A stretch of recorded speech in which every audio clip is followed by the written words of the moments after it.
스쿼트 매일 하기 113일차입니다. 오늘은 스쿼트와 오버헤드 프레스 그리고 이두 컬 운동을 했습니다. 스쿼트 같은 경우에는 허리를 다친 후에 자세를 약간 변경을 해서 나의 몸이 아직 이 스쿼트 자세에 100% 적응을 하지 못했기 때문에 너무 무리를 안 하고 적당한 무게로 계속 볼륨에 노출을 시키면서 적당한 무게로 자세를 다지면서 조금씩 증량을 하도록 하겠습니다. 지금 스쿼트 자세에서 제 골반 불균형이 더 도드라지게 나오는 것 같습니다. 왼쪽 엉덩이가 좀 더 가동 범위가 안 나오고 오른쪽이 더 엉덩이가 골반이 낮아져 있기 때문에 앉을 때 바벨이 시계 반대 방향으로 약간 돕니다. 하지만 제가 느끼기에 크게 밸런스가 깨진다는 느낌을 못 받아서 당분간 그냥 진행을 하도록 하겠습니다.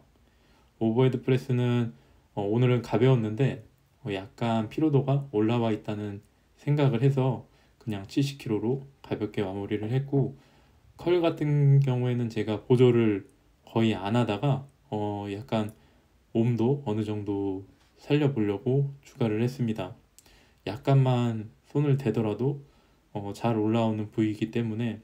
그리고 이런 보디빌딩식 고립 운동의 가장 큰 장점은 제가 보기에는 어느 근육이 펌핑이 되는 느낌, 이런 운동이 되는 느낌을 받으면은 뇌에서 엔돌핀이 많이 나오고, 따라서 운동 끝날 때 더 상쾌한 느낌, 기분 좋게 끝나는 느낌이 더 많이 듭니다. 그래서 저는 운동 마무리로 적당하게 이런 고립 운동을 추가하는 것도 재미 측면에서나 아니면 뭐 엔돌핀 나와서 궁극적으로는 더 행복감을 느끼게 되고, 따라서 면역력도 더 올라가게 되는 그런 효과가 있는 것 같습니다. 오늘 이야기해 볼 얘기는 불가리안 시스템에 대해서 한번 이야기를 해보겠습니다.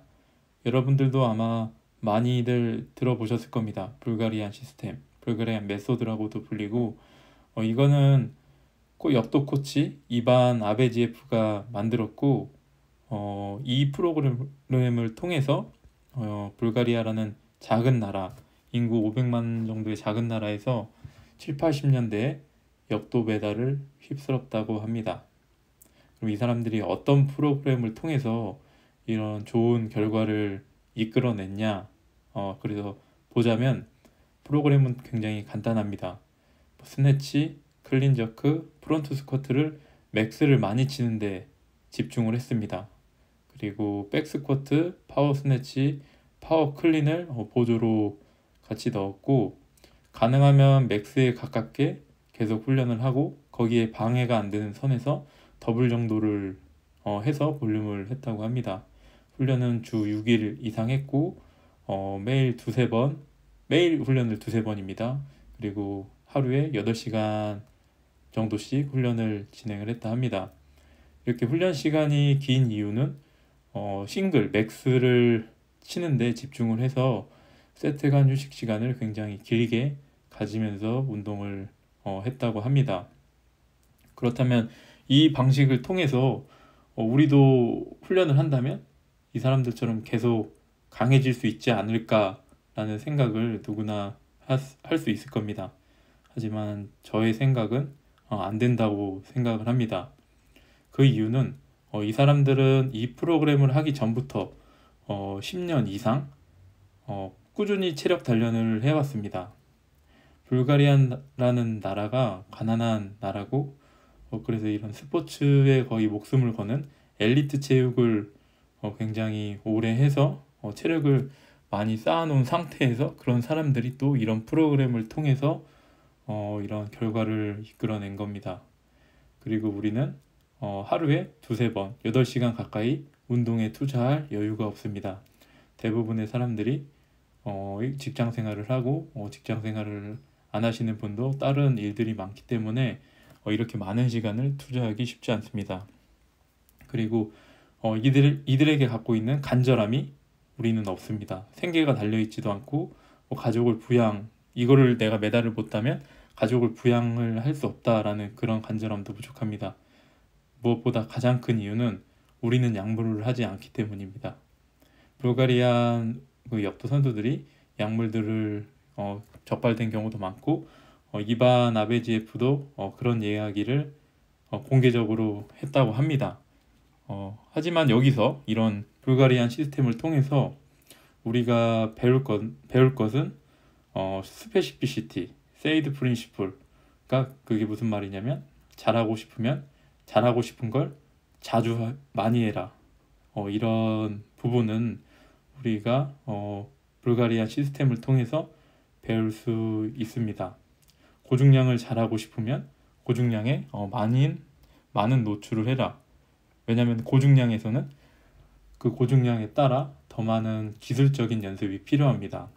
저는 벤치프레스나 오버헤드 프레스보다 스쿼트나 데드리프트에서 더더욱 고중량과 그 밑에 중량의 기술적인 차이가 더 크다고 생각합니다. 벤치프레스나 오버헤드 프레스 같은 경우는 제가 느끼기에는 볼륨을 꽤 많이 쌓는 거, 볼륨을 잘 쌓으면은 자연스럽게 어느 정도까지 올라가지만 스쿼트나 데드리프트 같은 경우에는 고중량에서의 더 특이성, 스페시피시티가 더 큽니다. 그래서 제가 생각하는 좋은 방법은 여러분들이 많이 하고 계시는 싱글 세트를 하고 백업 세트를 하는 거나 아니면 볼륨 쌓는 기간을 갖고 그 후에 싱글 세트를 하는 그런 방법을 하는 것도 좋은 것 같습니다. 하지만 이런 불가리안 메소드가 잘 맞는 타이밍이 있다고 생각을 합니다. 예를 들어서 기초 체력은 굉장히 좋은데 스트렝스 트레이닝을 한 번도 안 해본 사람들, 예를 들어서 보디빌딩을 계속 하다가 스트렝스 트레이닝을 하는 사람은 초반에 내가 불가리안 메소드 같이 하면은 굉장히 많은 효과를 볼 수 있다고 생각을 합니다. 왜냐면은 기존에 내가 갖고 있는 능력은 굉장히 많은데 볼륨을 많이 쌓았으니까, 하지만 싱글을 하지 않았으니까, 그런 고중량을 다뤄보지 않았으니까 자세만 좋게 다듬으면서 한다면은 중량이 계속 올라가게 되고, 따라서 스트렝스 트레이닝의 재미도 많이 느끼게 되고 효과도 많이 볼 수 있다고 생각을 합니다. 그렇지만 그렇다고 너무 계속 싱글만 하면 안 되고, 그런 사람들이 좀 더 싱글을, 맥스를 좀 더 자주 가도 괜찮다라는 입장이지, 계속 맥스만 치면 또 안 된다고 생각을 합니다. 상급자일수록 불가리안 시스템의 그런 스타일이 잘 맞지 않는다고 생각을 합니다. 오늘은 이렇게 불가리안 시스템에 대해서 주저리 이야기를 해봤는데 저도 계속 공부를 하고 있는 입장이라 정확하지 않은 정보도 있을 수 있습니다. 오늘 영상 여기까지 하겠습니다. 감사합니다.